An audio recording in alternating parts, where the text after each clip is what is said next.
Hi friends, welcome to my channel. ఒకప్పుడు Venezuela ప్రపంచంలోని richest కంట్రీస్లో ఒకటిగా ఉండేది. 1,000,00,000 కోట్ల చమురు నిల్వలు కలిగిన దేశం. అంటే ప్రపంచంలోనే అతిపెద్ద ఆయిల్ రిజర్వ్ కలిగిన దేశం. అలాంటి దేశం ఇప్పుడు టాప్ 10 పూరెస్ట్ కంట్రీస్లో ఒకటిగా ఎలా చేరింది? 2012లో వెనిజులా నెలసరి ఆదాయం రూ. 13,000 సంపాదించేవారు. అలాంటిది ఇప్పుడు సగటు మనిషి ఆదాయం రూ. 1,000కు పడిపోయింది. అంత పూరెస్ట్ కంట్రీగా ఎలా మారింది? ఒక కప్పు కాఫీ విలువ $1,000,000,000కి చేరుకుంది. ఆ దేశంలో అందరూ బిలియనియర్స్ కాదు, ఇప్పుడు ట్రిలియనియర్స్ అయిపోయారు. ఇన్ఫ్లేషన్ ఆ రేంజ్కి చేరింది. ఒక పూట తిండి దొరకడం కూడా చాలా కష్టంగా మారింది. ఏ వస్తువుని కొనుక్కోవాలన్నా బస్తా నిండా డబ్బు తీసుకుని వెళ్ళి కొనుక్కోవాల్సి వచ్చింది. సో ఈ దేశాలు ఎలా పతనం అయ్యాయి? వెనుజులా అనేది సౌత్ అమెరికాలోని ఒక దేశం. 1920లో అక్కడ జియాలజిస్టులు పరిశోధనలు చేస్తూ ఉండగా అప్పుడు భూమి నుండి కొన్ని వేల లక్షల కోట్ల విలువైన ఆస్తులు ఉన్నట్టుగా వాళ్ళు గుర్తించారు. అది ఏమిటంటే నల్ల బంగారాన్ని ముద్దుగా పిలిచే పెట్రోలియం, అంటే ఆయిల్ రిజర్వ్స్ ఉన్నాయని ఆ దేశ గవర్నమెంట్ అక్కడ గుర్తించింది. అన్ని దేశాల్లో కంటే ఆయిల్ రిజర్వ్స్ తమ దేశంలోనే ఎక్కువగా ఉన్నాయని. అప్పటి వరకు రష్యా, సౌదీ అరేబియాలో మాత్రమే ఉండే ఆయిల్ రిజర్వ్స్ ఇలాంటిది సౌదీ అరేబియా మరియు వెనిజులాలో ఉండడం చాలా గమనార్హం. ఈ విషయం తెలిసిన ప్రజలు ఎంతో సంతోషించారు. ఇక నుండి తమ భవిష్యత్తు మారబోతుందని అనుకున్నారు. ఆయిల్ ఉంది అని తెలిస్తే ఫారిన్ కంట్రీస్ తమ కంపెనీస్ వచ్చి ఆయిల్ రిఫైనరీస్ పెట్టుకుంటారు. సో అన్ని ఆయిల్ కంపెనీస్ వెనిజులాకి వచ్చి ఆయిల్ రిజర్వ్స్ తీసే వేరే కంట్రీస్కి ఎక్స్పోర్ట్ చేయడం చేస్తుంది. ఆ ఫారిన్ కంపెనీస్ చేస్తే ఆ దేశ గవర్నమెంట్ ట్యాక్సెస్ కట్టించుకునేవి. కంపెనీస్లో వచ్చే లాభాలని వెనిజులా కంట్రీకి 50% వాటా ఇవ్వాలని ఆ గవర్నమెంట్ నిర్ణయించుకుంది.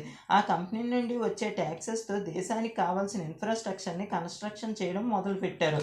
అప్పటి వరకు అంతా బాగానే ఉన్నా అక్కడ ఇంకా 20% పేదరికం ఇంకా మగ్గుతూ ఉండేది. సో ఆయిల్ మీద వచ్చే డబ్బులు పేదలకి సరిపోవడం లేదని అక్కడ గవర్నమెంట్ 1999లో ఎలక్షన్ జరగబోతున్నాయని తెలిసిన హ్యూగో చావిస్, అపోజిషన్ పార్టీకి చెందిన ఆయన, వెంటనే ఆయన అధికారంలోకి వస్తే ప్రజలకు అన్నీ ఫ్రీగా ఇస్తాను అని ప్రామిస్ చేశారు. ఫ్రీబీస్కి బాగా ఆశపడ్డ జనాలు హ్యూగో చావిస్కి ఓట్లు వేసి గెలిపించారు.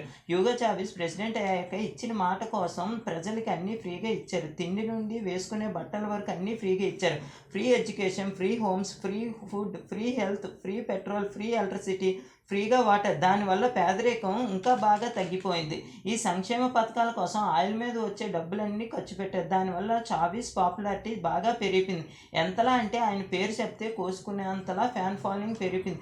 కానీ ఇక్కడే ఒక ప్రాబ్లం వచ్చింది. ప్రజలకు అన్నీ ఫ్రీగా ఇవ్వాలి అంటే అక్కడ గవర్నమెంట్ షాప్లే ఉండాలి. దాంతో ప్రైవేట్ షాప్స్ అన్నీ మూసుకోవాల్సిన పరిస్థితి ఏర్పడింది. గవర్నమెంట్ సబ్సిడీలో ఇస్తే ప్రైవేట్ షాపుల్లో ఇంకెవరు కొంటారు? దీనివల్ల కాంపిటీషన్ లేకుండా పోయింది. కాంపిటీషన్ లేకపోవడం వల్ల వస్తువులన్నీ బ్లాక్ మార్కెట్లో అమ్ముకోవడం స్టార్ట్ చేశారు అక్కడ దేశ ప్రజలు.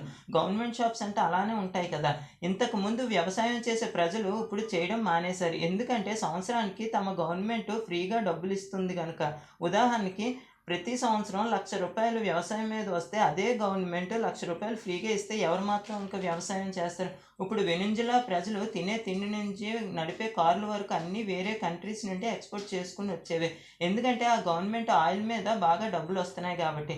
వెనిజులాలో అన్ని ప్రైవేట్ ఆయిల్ కంపెనీలని నేషనలైజ్ చేశారు, అంటే గవర్నమెంట్ ఆధీనంలోకి తీసుకుంది. So private companies oil production చేయడం మానివేశాయి. సో అన్ని గవర్నమెంట్ కంపెనీస్ ఆయిల్ కంపెనీస్ కాబట్టి ఇక కాంపిటీషన్ లేకుండా పోయింది. దానివల్ల కంపెనీస్లో ఎఫిషియన్సీ తగ్గిపోయింది. కంపెనీస్కి వచ్చే లాభాలు ఆయిల్ టెక్నాలజీస్ మీద స్పెండ్ చేయకుండా మొత్తం సంక్షేమానికి స్పెండ్ చేశారు. దానివల్ల వెనిజులాలో ఆయిల్ ప్రొడక్షన్ తగ్గిపోయింది. హ్యూగో చావిస్ 18 ఇయర్స్ వచ్చే వాళ్ళందరికీ గవర్నమెంట్లో జాబ్ ఇచ్చేవారు. ఎటువంటి అర్హత లేకపోయినా వాళ్ళు గవర్నమెంట్ జాబ్స్ చేసేవారు. సో ప్రజలు చాలా లేజీగా ఉండేవారు. మ్యానుఫ్యాక్చరింగ్, ఫార్మింగ్, ఇన్ఫ్రాస్ట్రక్చర్ ఇలా అన్నీ మూతపడ్డాయి. ఇవన్నీ లేకపోవడం వల్ల గవర్నమెంట్ ఎకానమీ బాగా తగ్గుతూ వచ్చింది.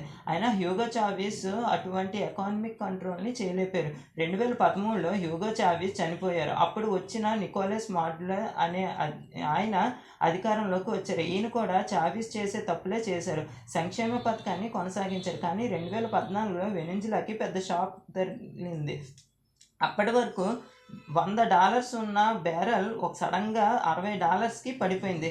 దానివల్ల వెనిజులాకి కష్టాలు మొదలయ్యాయి. అప్పటి వరకు ఆయిల్ ప్రైజెస్ పెరుగుతూ ఉండడం వల్ల వెనిజులా ప్రజలకి కష్టాలు తెలియలేదు. ఇప్పుడు ఆయిల్ రిజర్వ్స్ 50% తగ్గిపోవడం వల్ల గవర్నమెంట్ ఎంప్లాయీస్కి శాలరీస్ ఇవ్వడానికి కూడా డబ్బులు లేవు. ఎందుకంటే సంక్షేమ పథకాలకి ఇవ్వాల్సిన దాంతో పోల్చుకుంటే వాళ్ళ దగ్గర ఆదాయం లేదనే విషయం తెలిసింది. దీనివల్ల గవర్నమెంట్ దగ్గర ఆదాయం పూర్తిగా పడిపోయింది. అందువల్ల వెల్ఫేర్ స్కీమ్స్ని స్టాప్ చేశారు. అప్పటి వరకు ఫ్రీబీస్కి అలవాటు పడ్డ ప్రజలు మళ్ళీ రోడ్డు ఎక్కడం మొదలుపెట్టారు. రోజు ధర్నాలు, బంధులతో ఆ దేశ గవర్నమెంట్ నానా నరకం చూడవలసి వచ్చింది. పోనీ ఇంపోర్ట్ చేసి ప్రజలకి పంచి పెడదాము అంటే డబ్బులు లేవు. పోనీ ఆయిల్ మీద డబ్బులు పెడదాము అంటే ఆయిల్ రిజర్వ్స్ తగ్గిపోయాయి. సో ఫైనల్లీ వెనిజులా ఎకానమీ పడిపోయింది. 2016లో బ్యారెల్ విలువ $30కి చేరుకుంది. వీళ్ళు చేసిన తప్పల్లో ఒకటి ఆయిల్ ఉండొచ్చు, ఉండకపోవచ్చు. చిన్న లాజిక్ని వీళ్ళు మిస్ అయ్యారు. ఆయిల్ మీద వచ్చే డబ్బుల్ని ఫ్రీగా ప్రజలకు ఖర్చు పెట్టడమే ఇక్కడ గవర్నమెంట్ చేసిన తప్పు. అది ఆ దేశ గవర్నమెంట్ ఇప్పటికీ పశ్చాత్తాపం పడవలసి వస్తుంది. ఇప్పటికీ ఆ దేశంలో ఒక కాఫీ కొనాలి అంటే 100 కోట్లు ఇవ్వాల్సిన పరిస్థితి ఏర్పడుతుంది. సో దయచేసి ఫ్రీలకి అలవాటు పడకుండా ఉండడమే దేశ ఆదాయానికి మిగులుతుంది అని వెనిజులాని చూసి మనం నేర్చుకోవచ్చు. Thank you friends. ఈ కంటెంట్ మీకు నచ్చినట్టయితే మన ఛానల్ని సబ్స్క్రైబ్ చేయండి. Thank you friends.